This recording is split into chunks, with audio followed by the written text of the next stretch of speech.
Awali dari peristiwa banjir di sejumlah wilayah di Jakarta. Sejumlah pengendara sepeda motor mengalami mati mesin setelah nekat menerobos banjir di Jalan Panjang Kedoya Kebonjeruk, Jakarta Barat pada Minggu siang.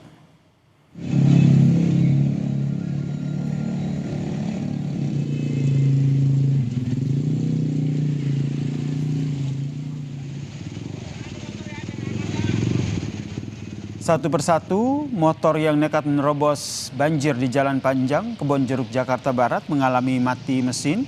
Mereka harus mendorong kendaraan mereka di tengah banjir, saudara. Sejumlah petugas PPSU yang berada di lokasi pun ikut membantu mendorong kendaraan yang mogok.